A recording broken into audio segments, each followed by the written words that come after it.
تازه خبر هند د افغان ځواکونو مرستې ته راودنګل. هندوستان تازه څه مرسته کړې ده؟ پاکستان څنګه ورخطا شو؟ تازه د هند سفیر په کابل کې له چا سره کتلې دي؟ جزئیات ویډیو کې وګورئ او چینل سبسکرایب کړئ. السلام علیکم لیدونکو، ستړي مه شئ.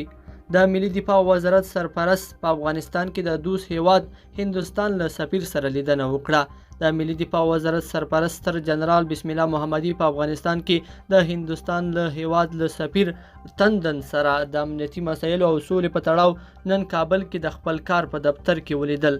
د ملي دفاع وزارت سرپرست د هندوستان هیواد څخه د افغانستان خلکو په سره په سختو شرایطو کې د همکارۍ او هیواد دفاعي او امنیتي ځواکونو کدرونو د ښوونې او مسلکیتوب په برخه کې د اسانتیاوو برابرولو یې ترې مننه وکړه. ښاغلي بسم الله محمدي زیاته کړه، افغانستان سره د هند مرستې په دې اساس وخت کې خورا ډېرې مهمې دي. ملي دفاع وزارت دغو مرستو څخه هرکلی او مننه وکړله. همدارس په مقابل کې د هند هیواد سفیر د سولې پروسې او د افغانستان دفاعي او امنیتي ځواکونو ملاتړ ته اشاره وکړه. د افغانستان له حکومت او خلکو سره د همکارۍ پر دوام یې ټینګار وکړ او زیاته یې کړه چې تل به د افغانستان خلکو او حکومت ترڅنګ ولاړ وي.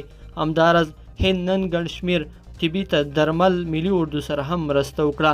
دغه درمل د ملي دفاع وزارت سرپرست ته ورکړل شو.